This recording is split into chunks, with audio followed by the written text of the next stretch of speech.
Você e todos esses que acreditam no setor de varejo, eles são um pouco informados em termos de histórico. As empresas de varejo, pelo menos umas 40, quebraram. E as próximas quebrarão. Magazine Luiza, um dia vai quebrar. Eu não sei quando, mas ela vai quebrar. Eu não sou profeta. Estou falando em termos de histórico. Veja bem, quebrou o seu Gears, quebrou a Casa Centro, quebrou o Mapping, quebrou a Slooper, quebrou a Ultralar. Uma, as maiores empresas de varejo brasileiro foram caindo.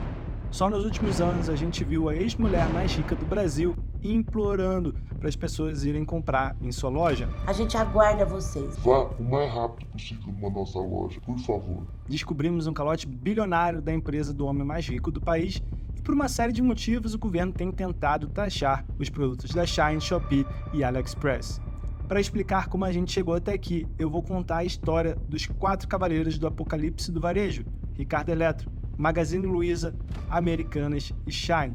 Cada história mostra um erro que a empresa cometeu e um novo aprendizado. Uma história se liga a outra e por isso, para entender tudo, é importante que você assista até o final. A gente vai iniciar pela Ricardo Eletro, mas antes, se você é empreendedor e procura um lugar único para aprender sobre gestão e criar um network invejável, você precisa estar na comunidade Scott. Faça parte da maior família de empreendedorismo brasileiro acessando o link que está abaixo na legenda. A Ricardo Eletro começou como uma unidade no interior de Minas Gerais. Seu fundador era o mesmo cara das clássicas propagandas de TV. Ele começou vendendo tangerina, mexerica, mimosa, bergamota. Diz aí nos comentários como você fala na sua cidade. Depois, começou a vender ursinhos que comprava na 25 de março e, por fim, foi para os eletrodomésticos.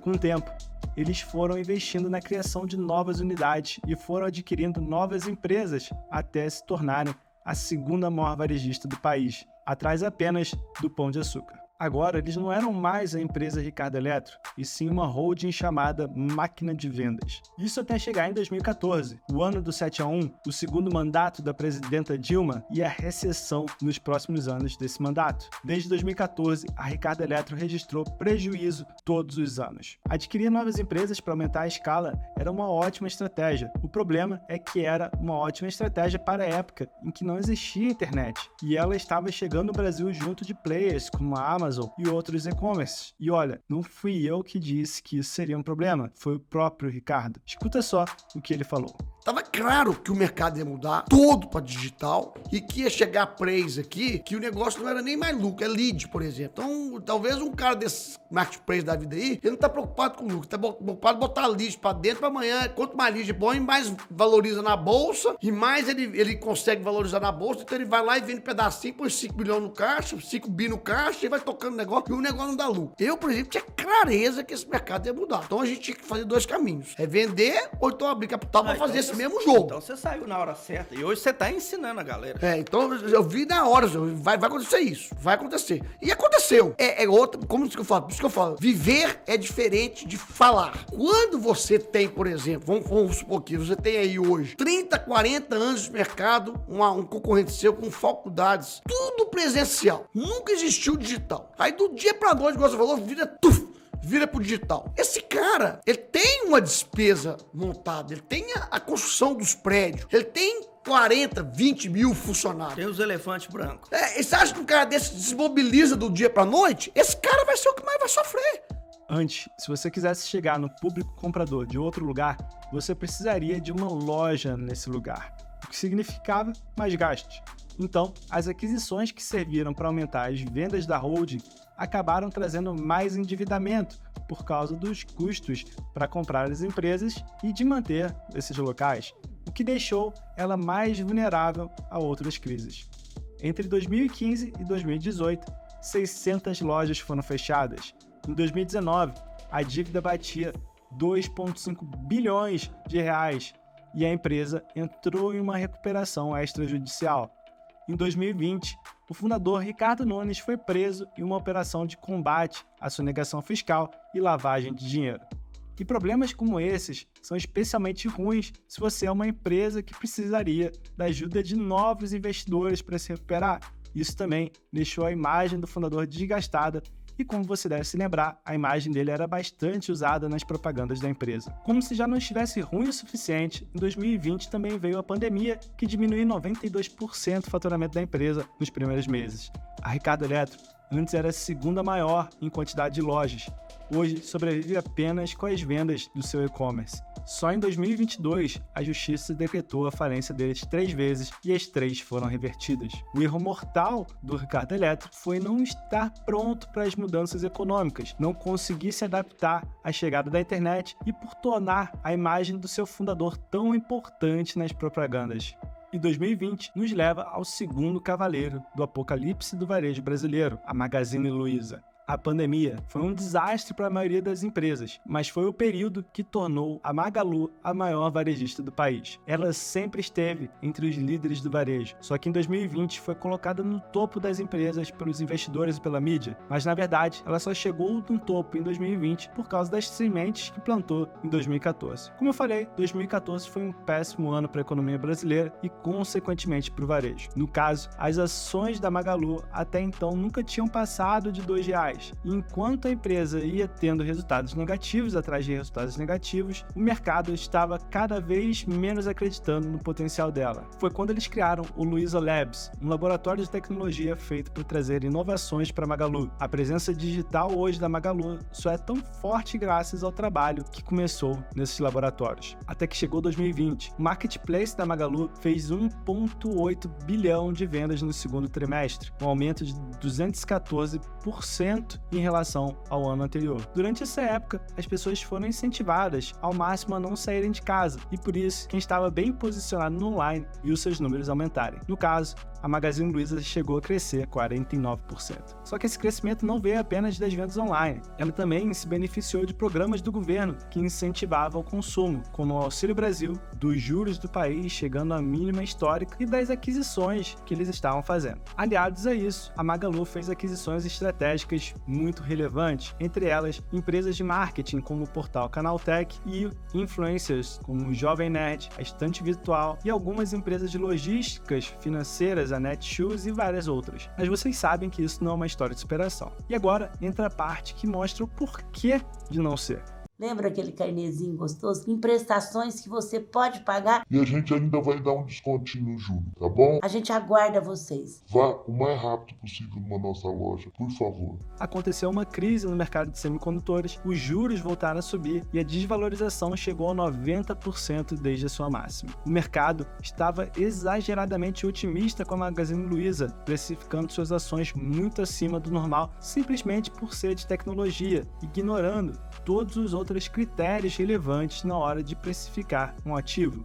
Outra coisa que ajudou ao sucesso durante a pandemia foi a taxa de juros brasileira chegar ao seu mínimo histórico, coisa que não é mais nossa realidade. Eu vou falar mais sobre isso mais pra frente, mas digamos que quanto maior os juros, menos nós, pessoas comuns, temos poder de compra. E a nossa hoje está entre as maiores do mundo. Então, resumindo, o que levou eles ao seu auge foi o bom posicionamento na internet. O que trouxe a queda foi o otimismo exagerado do mercado e alguns fatores macros. Mas a queda da Ricardo Eletro e da Magalu não foram nada se comparado com a queda da Americanas. Lembra que a Ricardo Eletro chegou extremamente perto da falência por causa de uma dívida de 2,5 bilhões? Então, a Americana descobriu que tinha uma dívida de mais de 40 bilhões. E a palavra é descobriu, porque eles nem tinham percebido até o ex-CEO assumir o cargo e mostrar que tinha alguma coisa errada naqueles números. Americanas tem no seu conselho o trio Jorge Paulo Lemann, Carlos Alberto Sicupira e Marcel Telles. Alguns dos homens mais ricos do país, pessoas vistas como alguns dos maiores empresários do Brasil, o que por si só dava mais credibilidade para a empresa na hora de pagar o crédito. Esse trio começou seus negócios com o extinto Banco Garantia e possui em seu portfólio outras empresas como a Ambev, Heinz e Burger King. Então, de uma forma ou de outra, as pessoas também começaram a suspeitar dessas empresas depois que o caso das Americanas veio a público. Uma das provas disso foram as acusações que chegaram contra a Ambev, acusações que não eram verdade. Também foi exposto que o livro de cabeceira de Marcel Telles aconselhava atrasar o pagamento dos fornecedores, com trechos como: um método fácil de favorecer o balanço de uma empresa é atrasar seus pagamentos. A maioria dos fornecedores prefere esperar para receber a perdê-lo definitivamente como cliente. E querendo ou não, foram conselhos como esse que levaram a empresa à atual situação. Essa dívida veio porque a empresa não contabilizou o seu risco sacado. Esse risco sacado é uma forma da varejista pagar seus fornecedores com descontos através dos bancos. Como vocês devem saber, as varejistas compravam as coisas em grande quantidade para poderem pagar menos. Esse é o famoso atacado. Só que se além de pagarem em grande quantidade, eles também pagassem à vista. Notou como o poder de barganha fica maior? Para pagar à vista, a varejista pega um empréstimo com o banco para pagar com juros menor do que pagaria com o fornecedor final. E a dívida, que antes era do fornecedor, se torna agora do banco. Esse é o risco sacado. E foi isso que faltou nas planilhas da Americanas. Só que isso não aconteceu apenas uma ou duas vezes, aconteceu várias. Senão, não teria batido 40 bilhões. E para você ter uma noção da dimensão, 40 bilhões de dívida é 0,04% do PIB brasileiro. É mais do que o valor de mercado de várias empresas listadas na bolsa. Esse é o faturamento da Magazine Luiza no seu auge. E tudo isso só aconteceu porque algum estagiário esqueceu de jogar as dívidas no Excel. Ou é isso que eles querem que o mercado acredite. Então, resumindo, o que trouxe a queda da Americanas foi má gestão de caixa. E o quarto cavaleiro do apocalipse varejista foi a Shein.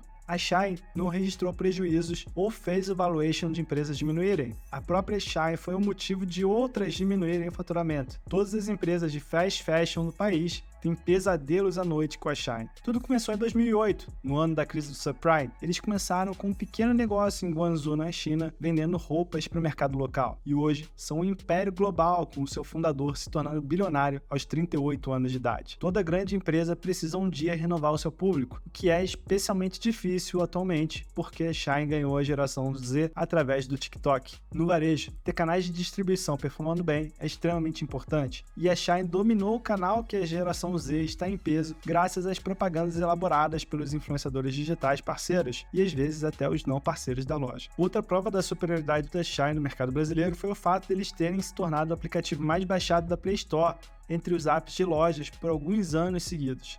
Os produtos vêm da China diretamente para o cliente final e por virem diretamente de um lugar tão avançado industrialmente falando, eles têm uma escala de produção maior que permite a produção de produtos mais baratos do que os encontrados no Brasil. E esse modelo também bula alguns impostos que tornam as vendas mais baratas. E aí já sabe, né? O governo federal, em parceria com algumas grandes varejistas, começou a tentar passar o projeto de lei para fazer a Shein pagar mais impostos. Além disso, a Shein também é criticada por produzir roupas em condições de trabalho precárias e por copiar design de outras marcas sem permissão. Alguns dizem que o erro da Shein foi não ter firmado parcerias com os políticos locais, como as varejistas brasileiras fizeram, enquanto o erro das brasileiras foi a falta de competitividade que elas têm. Agora que você já conhece os 4 cavaleiros e sabe como as maiores caíram ou chegaram bem perto disso, você vai saber os principais pontos que levaram as maiores do mercado a crescerem. Especialmente se você é investidor, empreendedor, varejista ou simplesmente curioso, continue assistindo esse vídeo. Para começar, você só precisa de 3 coisas para ter uma empresa que vende muito: um bom posicionamento em um canal de distribuição, como o TikTok ou até mesmo uma panfletagem, um bom produto dentro do seu nicho, uma boa oferta, seja o criativo e a copy validada, ou um script de vendas para quem é do 1 a 1. No caso das grandes varejistas, é comum tentarem estar em todos os canais ao mesmo tempo por causa da popularidade do omnichannel, ou por simplesmente terem mais dinheiro que uma empresa comum para aplicarem propagandas. Mas não é tão comum ver uma plataforma performando muito acima da média como foi o TikTok com a Shein. Ou seja, a primeira arma para quem quer sobreviver a qualquer apocalipse é a distribuição. Da mesma forma, se você não está satisfeito com as vendas que tem no seu canal atual, é só tentar criar outro. Outra arma é usar os dados a seu favor. Dessa maneira, você consegue ter mais vendas no tráfego pago, abordar o lead no momento certo usando tráfego orgânico e usar padrões comportamentais para vender melhor. E por fim, você precisa estar na internet. Só assim você vai ter um alcance que vai além da sua cidade, do seu bairro. Só que mesmo que sua empresa faça tudo isso, ela ainda vai ter alguns problemas simplesmente por estar no Brasil. O primeiro problema é que você ainda não se inscreveu no meu canal. Já se inscreva aí e se você quiser receber mais vídeos sobre negócios e empreendedorismo. O segundo problema é a nossa logística. Não temos uma malha ferroviária muito bem feita, temos poucos grandes portos e não usamos muita navegação nos nossos rios para entrega de produtos, e as nossas rodovias não estão em bom estado. Tudo isso aumenta o tempo de entrega, que aumenta o valor do frete e que também aumenta o valor para o consumidor final. A maioria dos produtos que os varejistas vendem vem de outros países porque as nossas indústrias não são tão eficientes em certos setores. Então, querendo ou não, o custo do frete é sempre um que teremos que arcar se isso continuar assim. Acha que são poucos os problemas? Então escuta o que o Barsi falou sobre isso. O que acontece no Brasil, principalmente, é o seguinte. O setor de varejo é um setor que ele é manco. Ele não tem uma conotação confiável na sua operacionalização. Por quê? Porque o governo ele engana você e engana todo mundo, tá certo? Ele diz para você que a inflação é 8% quando é 40%, tá entendendo? Então o que acontece? No varejo você compra um produto por R$1 e você fala, bom, eu vou vender esse produto em 10 parcelas ganhando 100%, tá correto? Então você vai vender por 2.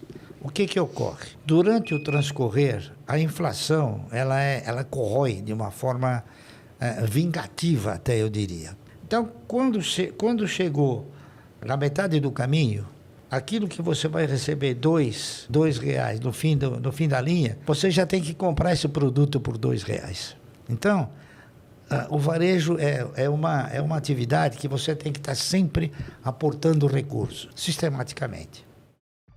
E se você gostou desse vídeo e é empreendedor, você precisa estar na comunidade Scott. A comunidade é um poderoso e seleto grupo de networking para quem busca desenvolver contatos, negócios e também aprender as mais recentes e melhores técnicas e práticas sobre empreendedorismo. Contamos com mais de 1.300 membros de todos os estados brasileiros e mais de 20 países. Independente do seu mercado de atuação, se você deseja desenvolver o seu network, fazer negócios, fechar clientes e aprender sobre gestão e marketing, a comunidade Scott vai ser um divisor de águas na sua vida. Lá você vai ter acesso a encontros online para trocas de experiência, hacks semanais sobre empreendedorismo, masterclasses lecionadas por grandes especialistas nas suas áreas e um concierge para te ajudar a achar negócios e oportunidades. Acesse o link na legenda abaixo e faça sua inscrição. Ficamos por aqui hoje, como sempre.